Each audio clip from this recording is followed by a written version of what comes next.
Ugh, ads are such poop. Subscribe to Acast Plus now to skip ads and more for just $1 a month. Click the link in our show notes to learn how. And hey, we're on Patreon too. Your support helps cover the cost of running a podcast. For $2 a month, you can get early access to all our episodes ad-free, plus bonus episodes exclusive to Patreon subscribers only. Visit patreon.com/sacrilegious discourse to sign up now.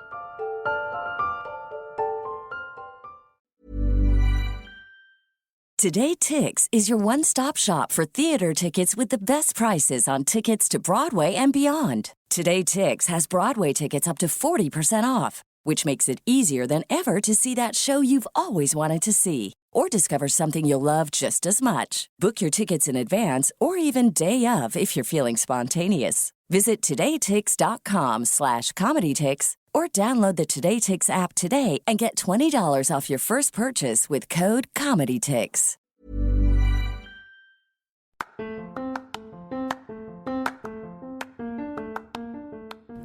Welcome to Sacrilegious Discourse. I'm husband. And I'm wife. Together, we're reading the Bible for the very first time.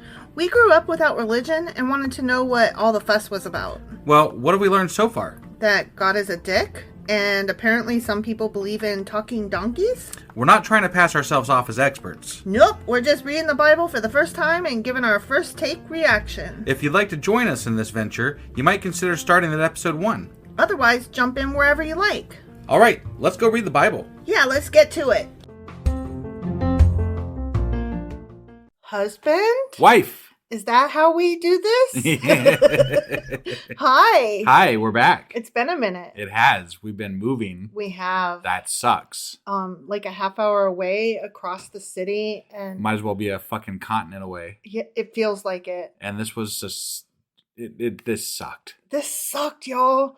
As one friend put it, moving sucks sweaty baboon balls. And I was like, all the sweat, all the balls, all the baboons. But hey, we're here. We're here. We're in our new place. Yeah. And yeah, I mean, mostly, sort of, kind of, we still got some stuff to do. Yeah. That being said, we probably are going to be regular again, but Like a menstrual cycle. Right. Yeah, sure. Why not? But we also might have like a day or two here or there where we might falter.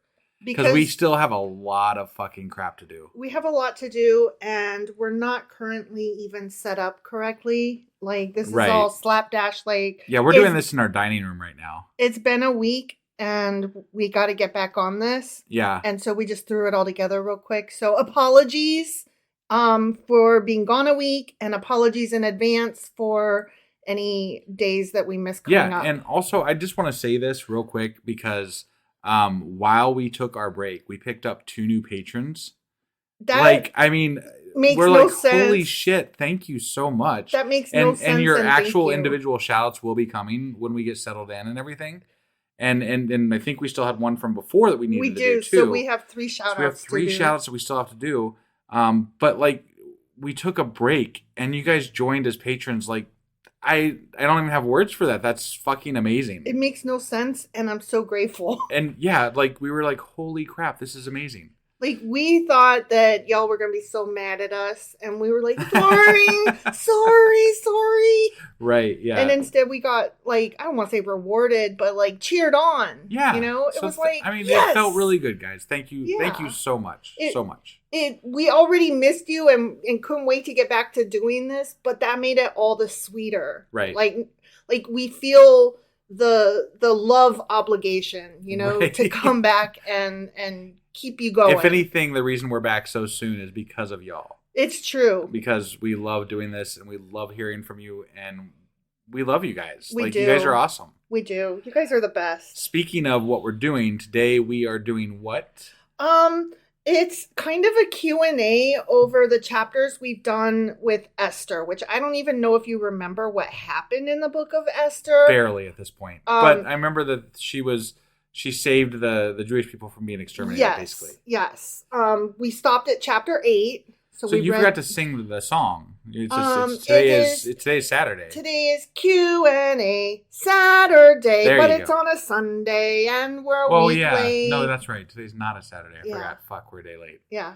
Okay, but it's supposed to be like a Saturday Q&A. Yeah. Whatever. Shut up. It's a thing. Shut up. Sorry. You're dumb. Whatever. So anyways, I'm going to tell you a story, and it's going to help you kind of refresh your memory of what happened, but in a different way. Once we get into it, you mean? Yeah. Okay. It's going to be great. All right. Well, let's go get into this then. Let's go.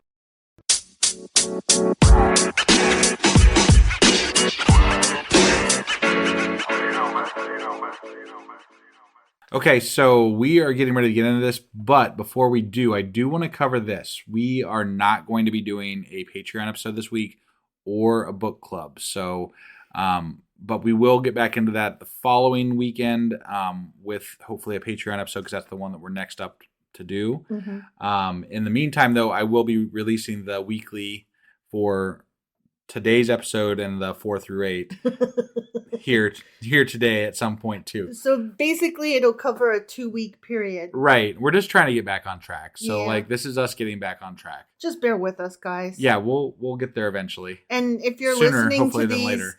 if you're listening to these like way later, nothing. Yeah, I just forget we said Nothing. anything. No, it's all good. Yep. Yep. What are you talking about? Yeah. I don't. Okay. So anyway. This is all in order. What are you talking about? Yeah. Okay. Okay. All So right. anyway. Yeah. Do you remember we were talking about Esther and she had begged her king husbandy guy, oh, please don't kill all the Jews. And, Right. And then, so all that stuff happened, right? Yeah. Yeah. Okay. So we're going to step back a minute. We're stepping back. We're stepping back. Take way it back. back. Way Yeah, back. yeah. Okay, stepping back. Okay. I was trying to find some good, interesting stuff to cover for chapters 4 through 8. So obviously you And- weren't reading the Bible. Right, exactly. Inadvertently, though, I came across some interesting studies of the book of Esther. Really? Okay. Yes, and in various midrash, which apparently the plural of that is midrashim. Okay. Okay, Yeah. which learned There a we new, go, yeah. learned a new word. Mm-hmm. They tell some additional bits that are not included. I kind of love the Jewish people. I do They've too. got so much lore and stories And they- revolving around the Old Yeah. Testament and the Torah. They'll and take the, a story and they'll study it, and then they'll be like, and probably that happened. Like, you could just get lost in their lore. It's true. You know, it's so cool. True. So this study that I read took a bunch of different midrashim Yeah.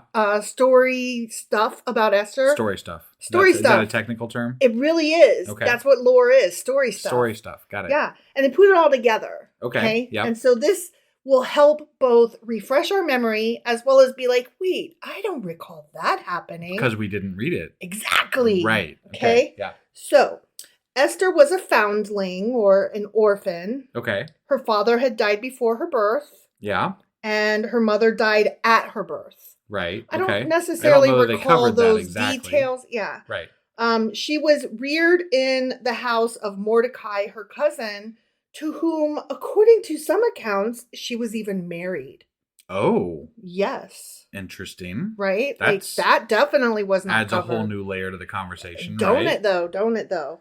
Okay, so her original name was Hadassah, which can mean star or the plant myrtle, Okay. neither of which are even closely related. Right. We're going to get into those a little bit later, but think of star, not myrtle Got so it. much, okay? And those are supposed to reflect her sweet character and the comeliness of her personage. Got it. Comeliness being her beauty. Right. Okay. Right. Yeah. So, here we go. Ready? I'm ready. Her appearance among the candidates for the queen's vacant place. Remember, Vashti was Yeah, given they the boot. axed her. Yeah, because she would not Right. come forward and show her wares. Right. Yeah. Yeah. So that whole thing when what's her name? Esther. When Esther shows up during this, that caused a complete commotion. Oh. Because she was blew him away? beautiful. Got it. Yeah. So like there was like not even a comparison. Yeah. Got it. They all felt that with her charms, none could compete. Got it. So That's they were why like- she immediately received extra care from the guy. I'm getting there in a minute. Okay. Getting there in a minute. My bad. Her rivals were hastened to try to adorn her, but not to make her pretty. They were like trying to like down her beauty some. Like they wanted to neg her, you know? Yeah. Like, anyway, she was so beautiful that they were like, fuck me. How am I supposed to compete with this bitch over here? Right. Okay. Yeah. But she spurned all the usual resources for enhancing beauty, so much so that the keeper of the harem became alarmed because he didn't want to be accused of neglecting her. And so that's why he showered her with attention and placed her at the disposal of so many riches that were never given to others. Got it. Not because she was beautiful and he wanted to help, but because she was like, I don't want any of this shit. Got it. But if he didn't help give her stuff, then he could get in trouble for not giving her stuff. Sure. So they were at odds with each other. Okay. Yep. So she would not be tempted to use the king's goods or to eat the king's food or mess with any of the king's stuff because she was a faithful Jew. Got it. Okay. So she was like, none of this, none of that. Fuck these, fuck those. Right. Okay. Now, together with her maids, and there were 7 of them according to the number of the weekdays and of the planets. Oh. Okay. It's only 7 planets. Yeah, that's some science for you. Well, the ones that they could see with the naked eye or with whatever they could, cobble together. Right. Okay? Yeah. And so she continued to live in a modest mode. Okay. She was like, I'm not gonna do all this extra. Yeah. Okay. When her turn came to be ushered into the king's royal presence, Median and Persian women flanked her on both sides. Okay. But her beauty was such that the decision was in her favor immediately. Her place was assured. Got it. Because she, even though she was surrounded by all these other women done up with makeup, out from them all. She outshone them. Got it. Okay. Now, the king had been in the habit of comparing the charms of the applicants with a picture of Vashti suspended over his couch. He was like, you, nope, you, nope, you, nope, fail. Right? Yeah. Up to the time when Esther approached him, none had eclipsed the beauty of his beheaded spouse. Got it. Okay? Yeah. But at the sight of Esther, he at once removed the picture of Vashti. Oh, damn. Yeah. He was like, oh, you the one. Right. Okay? Yeah. And probably commissioned a new picture for above his couch because you got to have I would something imagine. up there, right? You got to whack off to something, right? So, yeah. That I don't recall that being in the Bible at all either. But that's a fun story, right? Right, yeah. Okay, so now remember Mordecai had kept coming daily to check on her, right? Make sure she's okay. And also to make sure that he's like, don't forget, don't tell him you're Jewish. Right. Right? Yeah. And so his daily visits to the courtyard are for the purpose of ascertaining whether or not Esther was remaining true to their religion. Oh. Was she still being a faithful Jew? Was she still eating the correct foods and wearing the correct clothing? Even though, what's he gonna do about it if she's not? Be very angry. Oh, okay. Yeah. Got so it. he's like, don't tell them you're a Jew, but still be Jewish. Right. Don't eat their food, but don't tell them why you're not eating their food. Don't dress in their clothes, still dress Jewish, but don't tell them that you're Jewish. Right. Right. Like that's basically what I'm getting out of this. But she had not eaten any of their forbidden food, and she preferred a diet of vegetables, and she was otherwise scrupulously... How's that again? Scrupulously. Yeah. Obedient of all capital letters, the law. Got it. Okay? Yeah. So she's a good Jew girl. Yeah. Okay? Yeah. She's a very good girl. She did a good job. Then came the crisis. The crisis. The crisis. Okay. Okay? You remember the crisis, right? Is this where Mordecai wouldn't bow?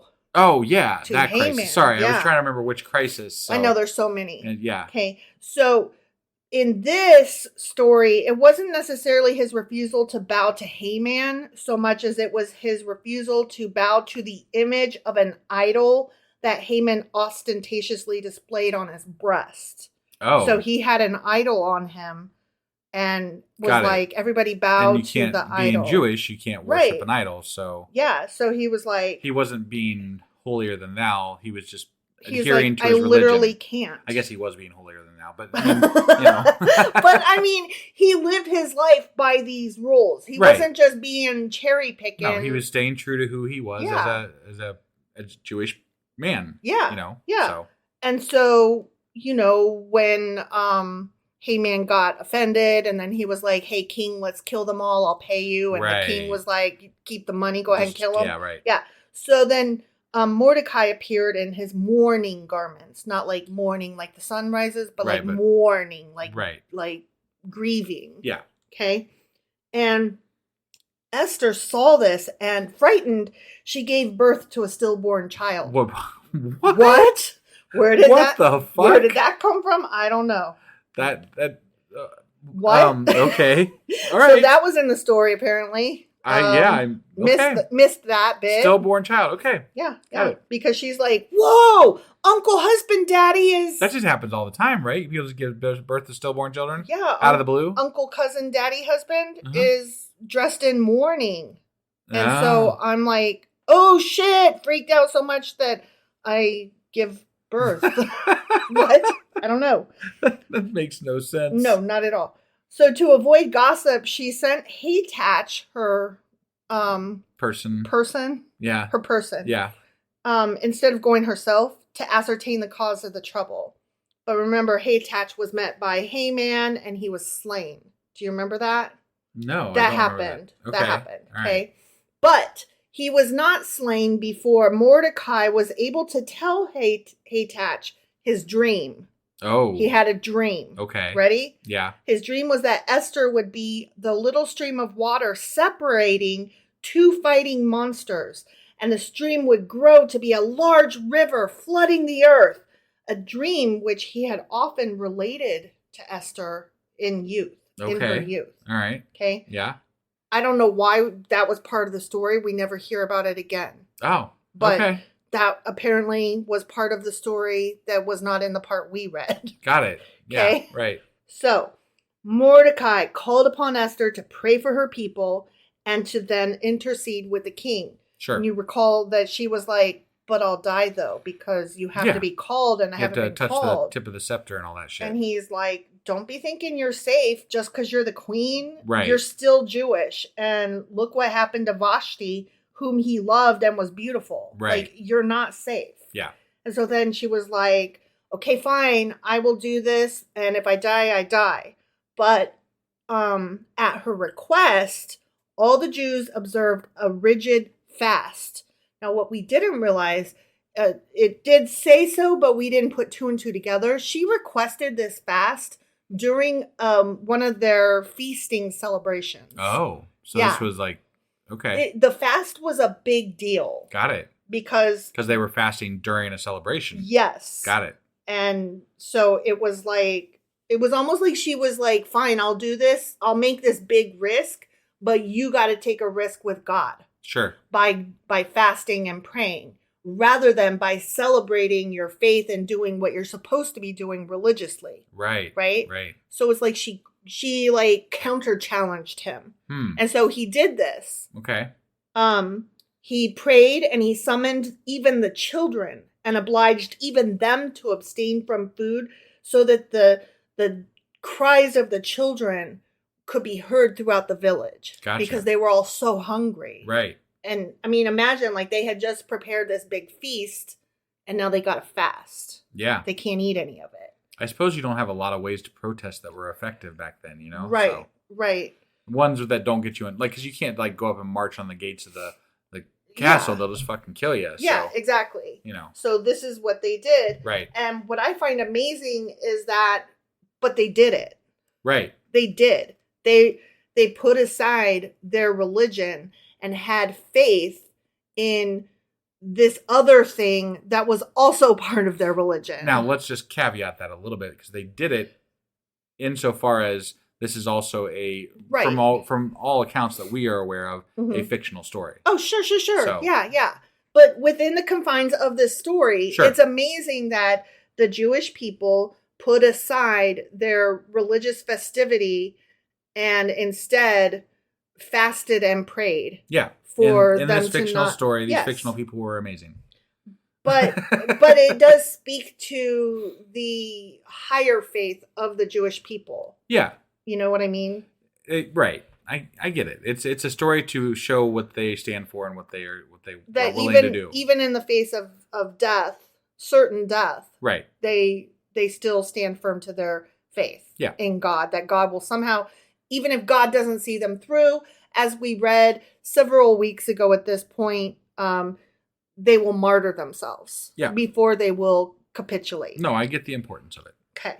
So meanwhile, Esther put aside her jewels and rich dresses, which she had, been required to wear as the queen. She loosened her hair, she fasted, and she prayed that she might be successful on her dangerous errand.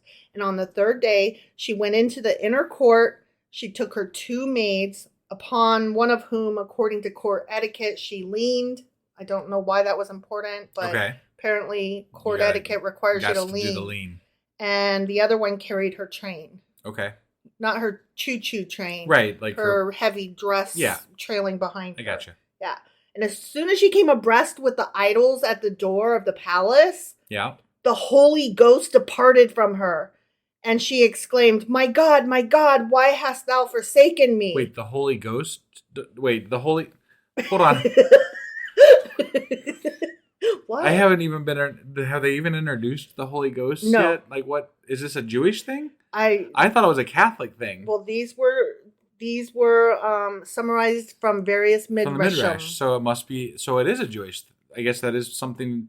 Okay, I'm know. confused. I don't know enough about Holy Ghostes and fathers and sons to know what belongs to. But that the wording threw me off there. Yeah. Like, that's interesting. Yeah. I am curious to know how that Holy Ghost, I am curious once we get into more, the New Testament and stuff, how Holy Ghost and stuff like that relate to Judaism and stuff. Right. Well, I'm curious about this. My God, why hast thou forsaken me? Right. Which is a Jesus Christ thing, not an Esther thing. Right. Yeah. So that's interesting. It is. It is. So thereupon she was accompanied by 3 angels to the king. Oh. Okay. So 3 angels came down and walked her in. That's nice of them. Wasn't that? Yeah. Apparently they didn't have anything else going on. Like I've said all the time, God damn it. Why can't there just be God and help? And this is bullshit. And no angels ever came down and helped me. No. I've never seen a fucking angel. Granted, I'm not a queen. Goddamn lazy except for in my own life, I am my own queen. So, okay. Remember how the king was Xerxes, but he was also Aesaurus Rex? Yes. Yeah. So Aesaurus attempted to ignore her and turned his face away. But guess what? What? Guess what? He couldn't do it. An angel forced him to fucking look at her beauty. I right? see. She, however, fainted at the sight of his flushed face and burning eyes. And she leaned her head on her handmaid, expecting to hear her doom pronounced, because she's gone in. Right. Uncalled for, right? Like she had not been summoned and she went. Yeah. And so she sees his face all red and whatever from the angel turning his face, and she's like, shit, I'm about to get killed. He's about to. This sounds like a very convenient rewrite of what's going on here. But I'm just saying, like, because this isn't how it was portrayed in the Old Testament. No. I'll get into that in a minute. Okay. But God increased her beauty to such an extent that Aesaurus could not resist. She was already, like, heads and tails the most beautiful. Heads and tails. Right. Dead ass dough. Right. Yeah. And yet. Okay. Yeah. All right. Okay. Then we're not done with the ridiculous. Not done with the ridiculous. Ready? Go figure. This is my favorite. Okay. An angel lengthened the scepter so that Esther might touch it. Well, it's a good thing because she only got the tip, so it must have been just right. The tip. That tip was lengthened just right. It almost sounds like his penis grew 3 sizes that day, just like the Grinch's heart, right? Right. And the scepter, it stretched out, and she touched just the tip. But why was he? I mean, if he didn't want her to be there, why was he even holding it to her in any way? He always holds the scepter And the angel made it grow to her hand. So if your life depended on it, wouldn't you just jump for it? Like, fuck this shit. I'm touching that goddamn scepter. I touched the scepter. I tickled the head of the scepter. Oh my God. What? My wife. Yep. Yeah. And she invited the king to her banquet. Okay. Yeah. Haman was invited as well. Yep. As we know, there were questions by many as to why. Why would she invite him too? Right. So here is one of the Why were theories. there questions though? Remember, I'm reading a conglomeration of various stories from various midrashim. Got it. Okay. And many researchers are like, why would she invite Haman? And probably because she's Jewish. Why would you? Yeah. Right. Okay. So in the moment, I could see. Yeah. Why? In this fictional story, why would you do that? Yeah. Right. But okay. Why? Okay. Yeah. So, oh shit! I lost my place. Fuck! I hate it when that happens, man. I know you were biting your nails waiting to find out. Yeah. Okay. So, here was one of the suggested theories. Okay. She desired to make the king jealous by playing the lover to Haman. What? Which she did at the feast, planning to have him killed, even though she should share his fate. Even knowing she's probably going to die. Yeah. She wanted to make the king jealous. Okay. I actually kind of get that plan. So, like, if you can get yourself and him killed, right, the Jewish people live. Maybe. Right. Maybe. Because he was in charge of, like, killing all the Jewish people. That is true. So right. That could be a valid plan, maybe. Okay. But at the right moment, the supreme moment. Yeah. Okay. Mm-hmm. When she denounced Haman, it was an angel that threw Haman on the couch. Haman had just intended to kneel before the queen. Yeah. Remember? Okay. But the angel shoved his ass. Oh. And so, his face fell like right in her crotch or something. I don't know. I made that part up. Sure. Yeah. But anyway, the angel shoved him onto the couch. Okay. I just like to imagine that his face fell in her crotch. Right. That's more fun. That is very fun. Yeah. And so the king, suspecting an attempt upon the virtue and life of his queen, forthwith ordered him to be hanged. Because let me ask you this. You're the king, right? You walk in and you see this guy. Yeah. And he just fell right in your wife's crotch. Yeah, that's not good. Man. And your wife is like, oh my, no, get out of, ooh, no, I mustn't. Get out of there, you. Right. Yeah. Yeah. You rapscallion. Mm-hmm. Yes. These angels are awfully meddlesome. Meddlesome, yes.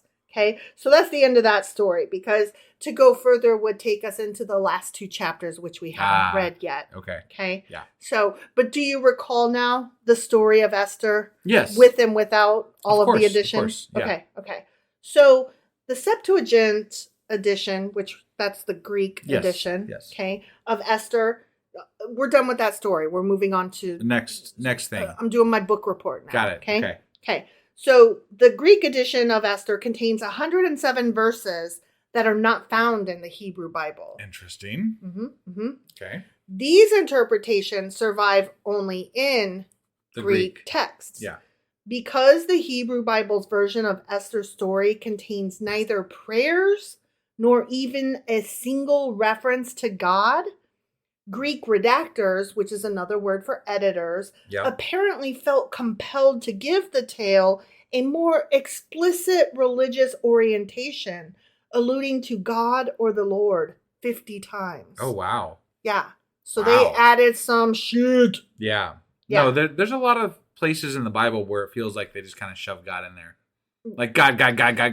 They didn't shove it into the book of Esther, except for in these Greek translations that didn't make it into the Hebrew Bible. Right. Okay. Yep. These additions to Esther and the Apocrypha were added approximately in the 2nd or 1st century BCE. Okay. Okay. Now, given the great historical link between Persian and Jewish history, modern-day Persian Jews refer to themselves as Esther's children. Interesting. Right? Yeah. Yeah. Okay. A building venerated as being the tomb of Esther and Mordecai is located in Iran. Okay. Although the village of Kfar Baran in northern Israel also claims to be the burial place of Queen Esther. The Iran one sounds more likely, though, because this was a Persian king that she was married to. So, I mean, just saying. Yeah.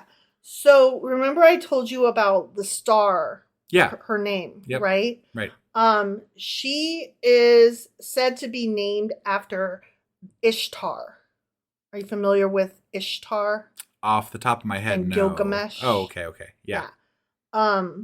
So her name, Esther, was given that by star worshippers. So her story and her name come from that whole old story of Ishtar. Okay. And she comes from that. Got it.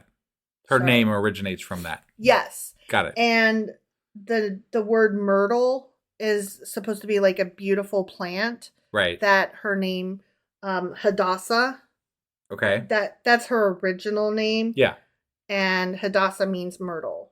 Got it. And that is the story of Esther the End. That is the story of Esther the End. Yes. Okay. Now I am done. All right. Sorry, I was so taken by the story that when I got to the other stuff, I was like, and this and this and this. Okay, bye. Yeah. All right. Well, guys, thank you guys for being patient while we got this episode out and while we were moving. And we will be back probably tomorrow with Esther Chapter 9. Chapter 9. Mm-hmm. So we'll see you guys then. Yes. Bye. Bye.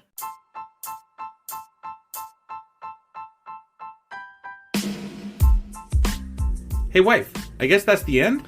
But husband, that's just sad. It doesn't have to be. We are on lots of social media platforms like Twitter. Our handle there is sacrilegious_D. For D's nuts. Oh my God. Stop doing that. Anyway, we're also on Facebook, Instagram, and Pinterest. There's a link to all of our social media sites at our website. Ooh, we have a website? Yeah, it's sacrilegiousdiscourse.com, where you can also find a link to our merch shop. We have a merch shop? Yep, we have podcast-themed clothing, mugs, notebooks, and more, as well as an atheist and science-themed products. Wow, our fans should really go check that out right now. Definitely. They can get in touch with us by sending an email to sacrilegiousdiscourse@gmail.com. But before they do that, we could really use some help. Oh yeah? With what? Well, it's not free running the podcast, and we need some financial support in order to get better equipment, which will free up time so we can concentrate on our podcast and our fans. Okay, so what should they do?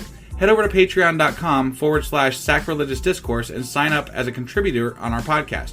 Supporters there receive additional bi-weekly episodes that we record just for our Patreon members for as little as $2 a month. Also, we'd really appreciate it if you would like and subscribe on whatever platform you're using. And Apple Podcast reviews help us out tremendously. Like and subscribe. Leave an Apple review. Join us on Twitter. Support us on Patreon. That's a lot of instructions. Don't forget to say thanks. Thanks. Okay, bye.